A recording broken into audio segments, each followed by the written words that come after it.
About 3,000 members of NUMSA staged a demonstration outside their workplace at Ford SA in Silverton. They're demanding the company to share accumulated profits.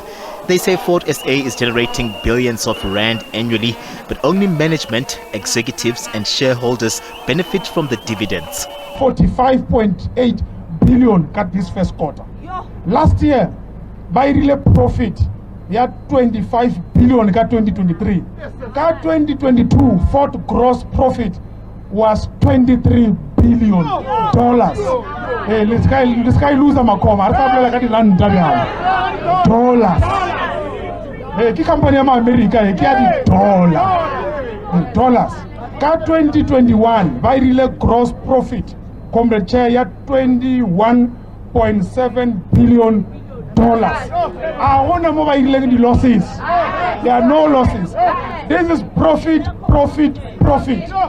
NUMSA is the only labor union at Ford South Africa.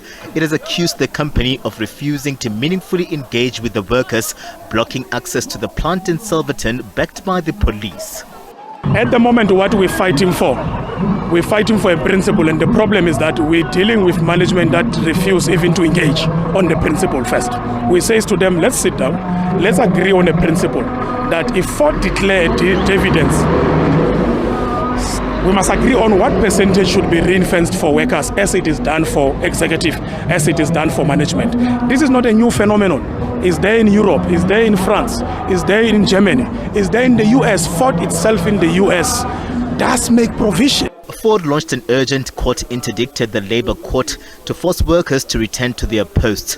The company is arguing that the profit sharing is not a principle and goes against the spirit of collective bargaining at industry level.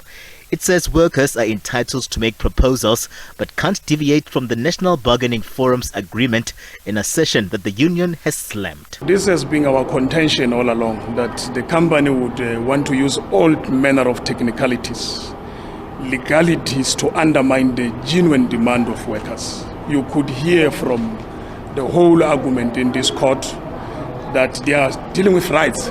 They are not dealing with a question whether do workers deserve or not. They are actually dealing with a big question whether we have a right to demand or we don't have a right. And you could follow their argument. They are seeking to abuse the NBF agreement. The NBF agreement has no provision for profit sharing.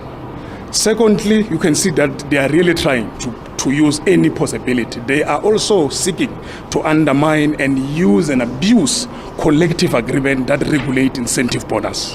The workers say nothing will deter them. Ford has since released a statement saying it has a long-term commitment to South Africa and that regrettably production disruptions will have a profound impact on South Africa's economy. Katlego Logodi, SABC News in Johannesburg.